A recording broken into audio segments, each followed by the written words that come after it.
बिस्मिल्लाहिर्रहमानिर्रहीम। Hello friend, अस्सलाम वालेकुम।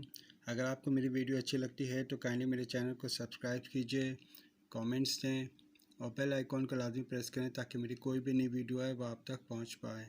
आज का जो टॉपिक है अकाउंटिंग है और अकाउंटिंग में मैं जो सवाल लेकर आया हूँ वो अकाउंटिंग फॉर इनकम्प्लीट रिकॉर्ड है, जिसको हम सिंगल एंट्री भी कहते हैं।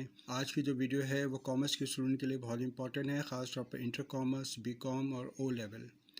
तो आइए स्टार्ट करते हैं।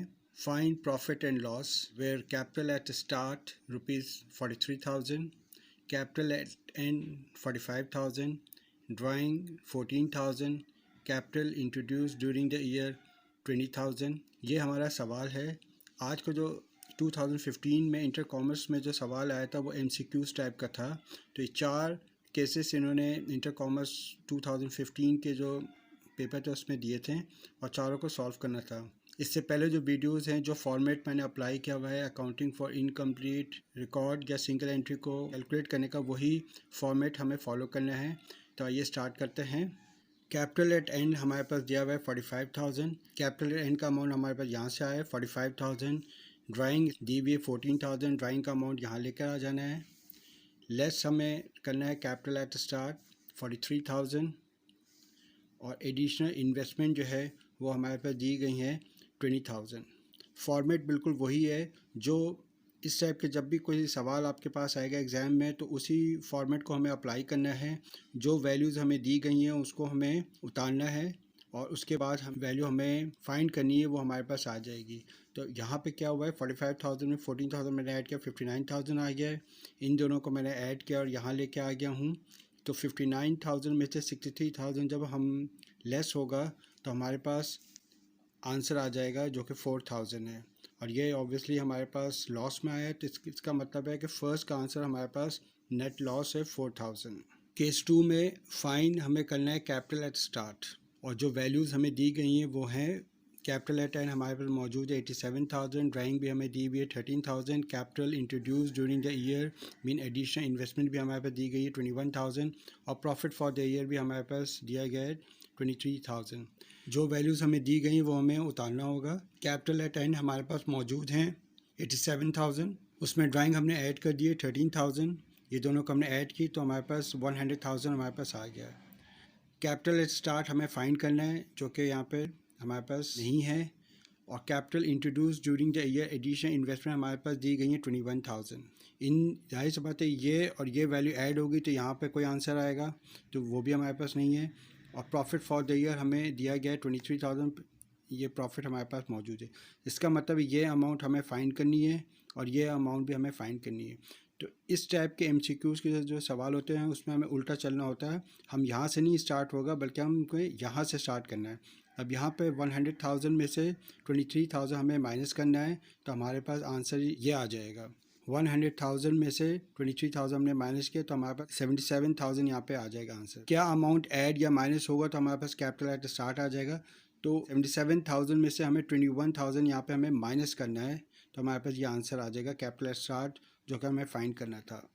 अब आप देख लें 77,000 में से 21,000 हमने माइनस किया तो 56,000 हमारे पास आंसर आ गया और यही हमें फाइंड करना था capital at start. Case number 3, इसमें ड्राइंग हमें मालूम करनी है। जो वैल्यूज़ हमें दी गई हैं वो कैपिटल स्टार्ट हमारे पास हैं 20,000, additional investment 8,000, profit for the year 12,000, capital at and 25,000। तो ये भी बिल्कुल वैसे ही सॉल्व होगा। जो जो वैल्यूज़ हमें दी गई हैं वो हमें फॉर्मेट पे पुट करना है। तो कैपिटल एट एंड हमारे पास है 25,000, ये वैल्यूज़ एज इट इज़ आ जाएगी। ड्राइंग हमें फाइंड करनी है तो ड्राइंग अभी हम छोड़ देंगे। उसके बाद कैपिटल एट स्टार्ट हमारे पास दिया गया है 20,000, ये 20,000 यहाँ लेके आ जाएंगे। एडिशनल इन्वेस्टमेंट हमें दी गई है 8,000, ये हम यहाँ लेके आ जाएंगे। इन दोनों को ऐड करेंगे तो ये 28,000 आ जाएगा। प्रॉफिट फॉर द ईयर हमें दिया गया है 12,000। तो ये वैल्यूज़ हमारे पास मौजूद हैं, ये वैल्यू हमें मालूम करनी है और ये वैल्यू हमें मालूम करनी है। तो अब हमें रिवर्स चलना है। 28 यहाँ पे क्या अमाउंट आएगा जिससे ये अमाउंट हमारा माइनस होगा तो हमारे पास 12,000 आ जाएगा। 28,000 में हमें 12,000 अभी ऐड करना है, ठीक है। ये दो वैल्यू को अभी हमें ऐड करना है तो ये हमारे पास आंसर आएगा। तो 28,000 में जब हम ऐड करेंगे 12,000 तो हमारे पास 40,000 हमारे पास आंसर आ जाएगा।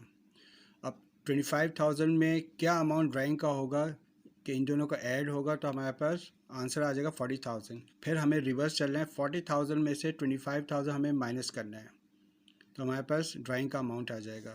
40,000 में से 25,000 जब लेस होगा तो 15,000 जो है वो हमारे पास ड्राइंग की अमाउंट आ जाएगा और यही हमारा आंसर है। केस नंबर 4 में कैपिटल एट एंड हमें फाइंड करना है। जो वैल्यूज़ हमें दी गई हैं, कैपिटल स्टार्ट हमें दी गई हैं 50,000, ड्राइंग हमें दी गई है 18,000, एडिशन इन्वेस्टमेंट हमें दी गई है 10,000 और लॉस ड्यूरिंग द ईयर 10,000 है। तो सारी वैल्यूज़ हमें उसी फॉर्मेट पे पुट कर देनी है। कैपिटल एट एंड हमें फाइंड करना है। ड्राइंग की वैल्यू 18,000 हमें दी गई है, ये हमने यहाँ पर कॉपी कर लिया। कैपिटल स्टार्ट भी हमें दिया गया है 50,000 और एडिशनल इन्वेस्टमेंट भी हमें दी गई है 10,000। ये दोनों वैल्यू भी यहाँ पे आ गई हैं। इन दोनों को हमने ऐड किया और यहाँ पे लेके आ गए हैं। ठीक है, अब इस वैल्यू और हमारे दी गई है लॉस हुआ है ड्यूरिंग द ईयर 10,000, ये सारी वैल्यू हमने पुट कर दी है। अब जाहिर सी बात है कैपिटल एट एंड हमारे पास नहीं है तो उसमें 18,000 हमें ऐड करना होगा तो यह आंसर आएगा। अब यहाँ पे हमें इन दोनों को ऐड करके हमारे पास आ रहा है 60,000 जो कि लेस हो रहा है इस वैल्यू से।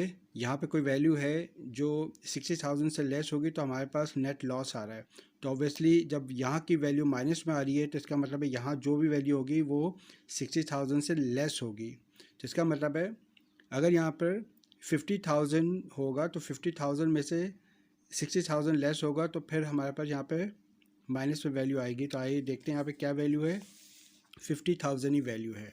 अब कैपिटल एट एंड और ड्राइंग हमेशा ऐड होते हैं तो ये हमारे पास आंसर आता है। अब इसमें हमें रिवर्स करना है, 50 में से 18 हमें माइनस कर देना है तो हमारे पास कैपिटल एट एंड की वैल्यू आ जाएगी। तो 50 में से 18 जब हम लेस करेंगे तो हमारे पास 32,000 आ जाएगा और ये हमारे पास कैपिटल एट एंड की वैल्यू होगी। आज की वीडियो के दूसरे पार्ट में 2016 का जो सवाल आया था अकाउंटिंग फॉर इनकम्प्लीट रिकॉर्ड या जिसको हम सिंगल एंट्री कहते हैं इंटर कॉमर्स में, उसको सॉल्व करने की कोशिश करते हैं। तो आइए स्टार्ट करते हैं। Mister Suleman started business with cash investment of ₹200,000 and office equipment ₹1,20,000।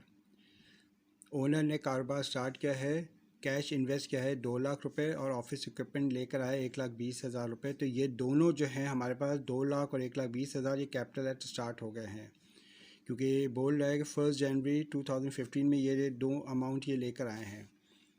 He maintained account on single entry on December 31st, 2015. The following information was extracted from his accounting period. अब ये सारी वैल्यूज़ जो हैं ये हमारे पास कैपिटल एट एंड की है। सारे एसेट्स को हमें ऐड करना है और उसमें से लाइबिलिटी हमें लेस कर देना है तो कैपिटल एट एंड का अमाउंट हमारे पास आ जाएगा। अदर इन्फॉर्मेशन ये दी गई है। पॉइंट नंबर 1 है withdraw cash for personal use ₹2,000 per month from March 1st, 2015. Made additional investment ₹18,000 during the year. Office supplies used during the year ₹10,000. Depreciation on office equipment ₹12,000. Prepaid salaries ₹5,000. हमें profit and loss statement हमें बनानी है तो आइए start करते हैं। सबसे पहले कैपिटल एट एंड फाइंड करना है तो इसमें ये हेडिंग डालेंगे computation of capital at and, और कैपिटल एट एंड के जितने भी हमारे पास अमाउंट है एसेट्स के वो सब हम लोग लेके आ जाएंगे 1 बाय 1। तो उसको ऐड कर देंगे, वो टोटल एसेट हो जाएगा और उसमें से लाइबिलिटीज़ जो है वो हम लेस कर देंगे तो हमारे पास कैपिटल एट एंड का अमाउंट आ जाएगा। इसके बाद हमें statement of profit and loss बनानी है। तो जैसे कि आप जानते हैं सबसे पहले ओनर का नाम या फिर कंपनी का नाम आता है, उसके बाद statement of profit and loss लिखेंगे, उसके बाद फॉर द पीरियड या for the year ended December 31st, 2015 लेकर आएंगे। जैसे कि हम जानते हैं statement of profit and loss हमेशा शुरू होता है कैपिटल एट एंड से। तो कैपिटल एट एंड का अमाउंट 3,80,000 है। ये अमाउंट मैं यहाँ से लेकर आया हूँ जो अभी मैंने फाइंड किया था। उसके बाद ऐड ड्राइंग किया है 20,000। ड्राइंग की जो इन्फॉर्मेशन है वो यहाँ पर है। Withdraw cash for personal use 2,000 per month from March 1st, 2015। तो इसका मतलब है कि मार्च से लेके दिसंबर तक का जो मंथ है वो काउंट होगा। तो 10 मंथ है तो 2,000 को मल्टीप्लाई करना है हमें 10 से, तो हमारे पास 20,000 अमाउंट आ जाएगी ड्राइंग की। ये 20,000 का अमाउंट यहाँ आ गया। उसके बाद इन दोनों को हमने ऐड कर दिया। उसके बाद लेस होगा कैपिटल एट स्टार्ट और एडिशनल इन्वेस्टमेंट। कैपिटल स्टार्ट का अमाउंट जो है वो सवाल के स्टार्ट में है, उसकी इन्फॉर्मेशन यहाँ आ जाएगी एडिशनल इन्वेस्टमेंट जो है वो भी दी गई है अदर इन्फॉर्मेशन में। इन दोनों का ऐड करके यहाँ लेके आ जाएंगे। इसमें से ये अमाउंट हमारा लेस हो जाएगा तो ये हमारे पास अमाउंट जाएगा, ये अनएडजस्टेड प्रॉफिट आएगा। उसके बाद हेडिंग डालेंगे less operating expense. Operating expense में सबसे पहले आएगा ऑफिस सप्लाइज एक्सपेंस 10,000 और उसके बाद डिप्रिसिएशन एक्सपेंस इक्विपमेंट जो है वो 12,000 आएगा। ऑफिस सप्लाइज की इन्फॉर्मेशन जो है सवाल में ये दी गई है 10,000 और डिप्रिसिएशन ऑन ऑफिस इक्विपमेंट जो है वो ये है 12,000। इन दोनों को ऐड करके यहाँ पे लेकर आ जाएंगे। उसके बाद अनएडजस्टेड प्रॉफिट में से इसको हमें लेस करना है तो हमारे पास प्रॉफिट फ्रॉम ऑपरेशन आ जाएगा। उसके बाद हम हेडिंग डालेंगे ऐड अदर इनकम। उसमें हमें देखना है कि सवाल में कोई इनकम या प्रीपेड का अमाउंट है या नहीं है। तो हमारे पास सवाल में इंफॉर्मेशन थी कि प्रीपेड सैलरी हमारे पास 5,000 थी। प्रीपेड की इन्फॉर्मेशन यहाँ पे दी गई है सवाल में कि 5,000 दी गई है। प्रीपेड सैलरी का अमाउंट 5,000 लेके हम इसमें ऐड कर देंगे तो हमारे पास टोटल एडजस्टेड नेट प्रॉफिट जो है वो 45,000 आ जाएगा। और इसके साथ ही आज का टॉपिक हमारा एंड होता है। Thank you very much.